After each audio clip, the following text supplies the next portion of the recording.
पुरुषं जातमग्रतः तेन देवा अयजन्त आद्यादिशयश्चये तस्माद्यज्ञात् सर्वभूतः वृषदाद्यम् अशोकस्तागश्चक्रे वायव्यानि आरण्यान् ग्राम्यानि छन्दागुंसि जग्निः तस्मादजायत तस्मादश्वाजायन्त एकेतो भयाततः गावो भजग्निः तस्माज्जाता अजावयः यत्पुरुषं व्यदधुः कलिकाव्यकल्पयन् मुखं किमस्य कौ बाहूरो भागा उच्येतेश्वरः तस्यागुं सूर्यो अजायत चन्द्रमा मनसो जातः अक्षोऽसूर्यो अजायत मुखादिन्द्रश्चाग्निश्च प्राणाद्वायुरजायत आसीदन्तरिक्षं श्रेष्ठोत्तरौ समवर्तत तद्भ्यां कल्पयन्। ये एक दुर्लभ अनुष्ठान है जो 11 दिन का अनुष्ठान है ये, और ये रुद्री पाठ का शंकर भगवान का सबसे बड़ा अभिषेक है।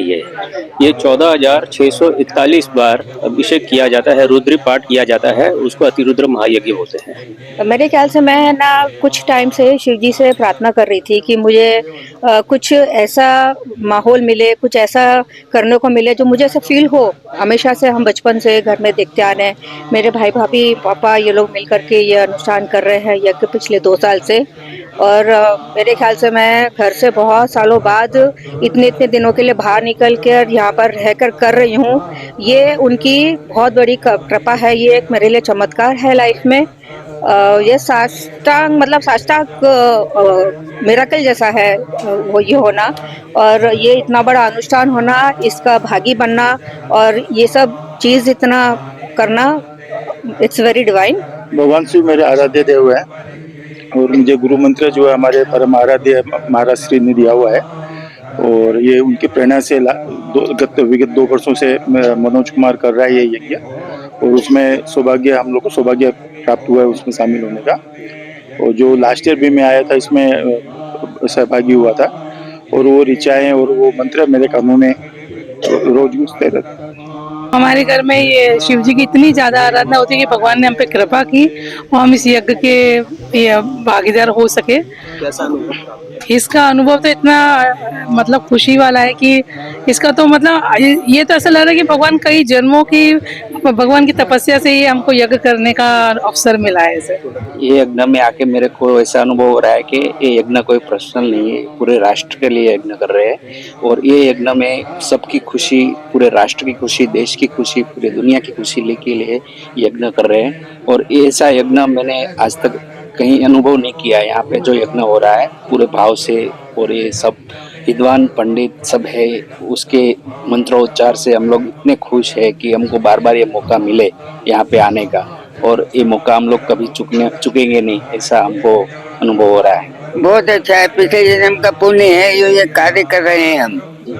लोग तरसते हैं गंगा के किनारे आने के लिए, हम भाग्यशाली हैं जो यहाँ गंगा जी के किनारे बैठे हैं, और इतना बड़ा यज्ञ है ये। क्या भाव मन में बहुत अच्छे भाव हैं।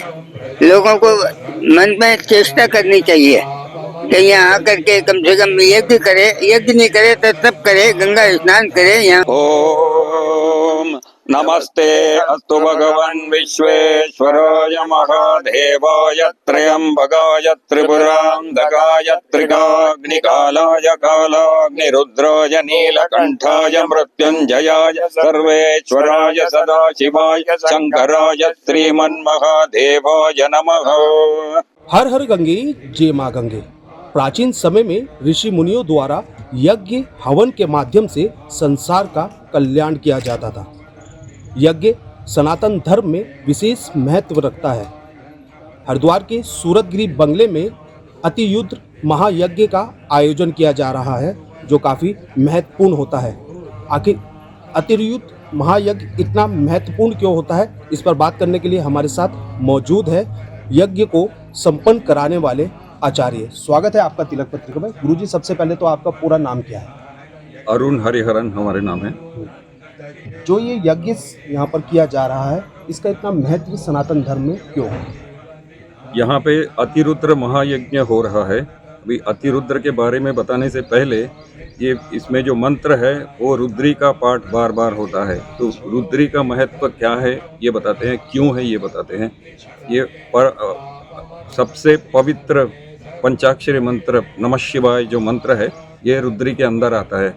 रुद्री के 8वें अनुवाक में ये रुद्री मंत्र का वेदों में, सभी वेदों में से रुद्री का महत्व इसलिए है कि इसके अंदर ये परम पवित्र नमः शिवाय पंचाक्षरी मंत्र आता है। अभी रुद्री के एक ही बार पाठ करने से ही माना जाता है कि भगवान शिव अति प्रसन्न हो जाते हैं। इनको आशुतोषी कहते हैं, जो बहुत सरल, बहुत जल्दी प्रसन्न हो जाते हैं। तो यहाँ पे अतिरुद्र महायज्ञ में रुद्री का पाठ 1-2 बार नहीं, 14,641 बार, इतने बार पाठ करते हैं। तो इस यज्ञ के लिए दक्षिण से 55 ब्राह्मण आए हैं जो रुद्री पाठ इत्यादि में सब ध्यान रखते हैं। और सबसे बड़ी बात है कि यहाँ की जो यजमान है, जो इसके आयोजन करते हैं, मनोज अग्रवाल जी, उनके पत्नी, ये सब इतने श्रद्धा के साथ इसमें भाग ले रहे हैं। तो वेद का एक और नाम है श्रुति। श्रुति का अर्थ है जिसको कानों से श्रवण करना चाहिए। तो पाठ करने वाले ब्राह्मण तो है ही, किंतु जो यहाँ श्रद्धा भक्ति के साथ इसके श्रवण कर रहे हैं और पूजा में भाग ले रहे हैं, ये भी कहा गया है शास्त्र में कि इनको उतना ही लाभ मिलेगा या पाठ करने वाले से थोड़ा अधिक भी लाभ मिलेगा। इसका कारण भी है, ये है कि पाठ करने में यदि कहीं कोई थोड़ा सा मात्र शब्द में भूल हो गया या दोष हो गया तो उसका दोष पाठ करने वाले को लगता है। जो श्रवण कर रहे हैं उनको केवल लाभ ही लाभ है, उनको केवल पुण्य ही पुण्य है। ये महत्व है अतिरुद्र महायज्ञ का।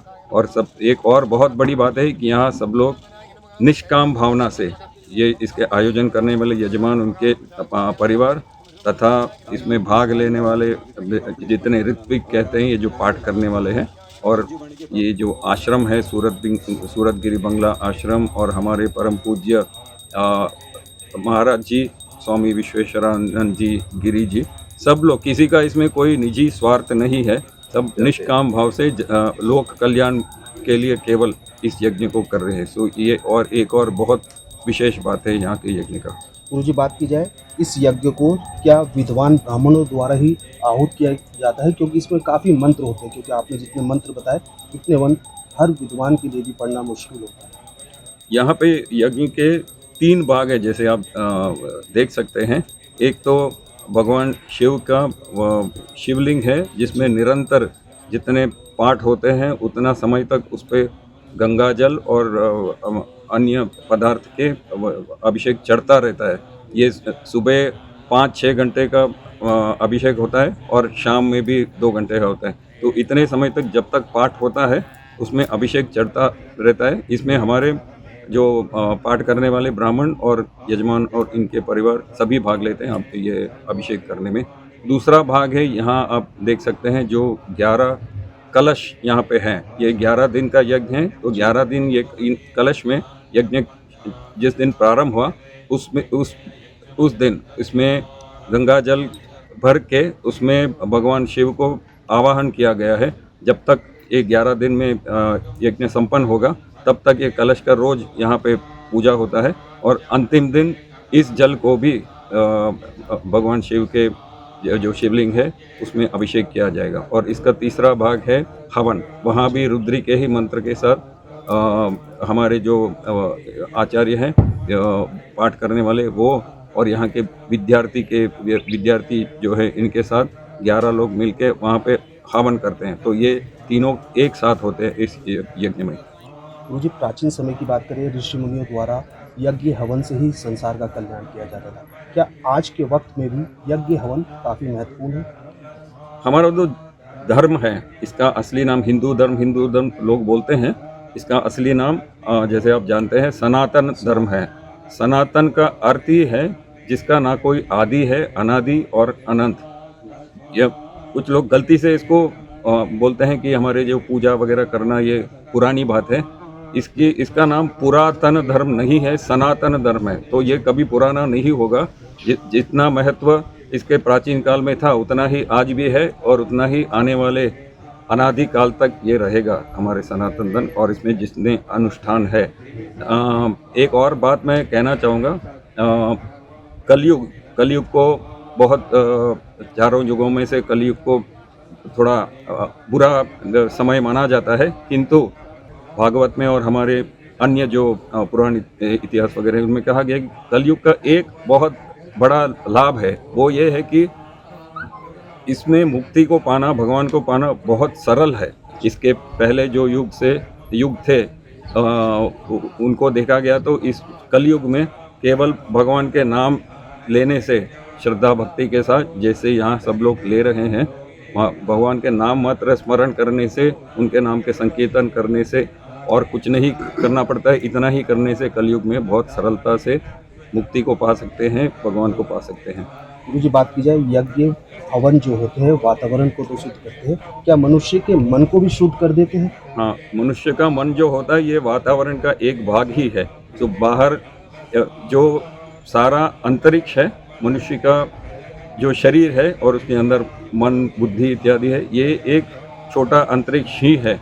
तो ये जैसे बाहर वातावरण को शुद्ध करता है, वैसे ही मनुष्य के मन और बुद्धि को शुद्ध करता है। ये यज्ञ इसमें आहुति देने वाले की भी, अभिषेक वगैरह करने वाले को भी और पाठ करने वाले को भी, और सबसे ज़्यादा जो श्रद्धा भक्ति से इसके श्रवण करते हैं उनको।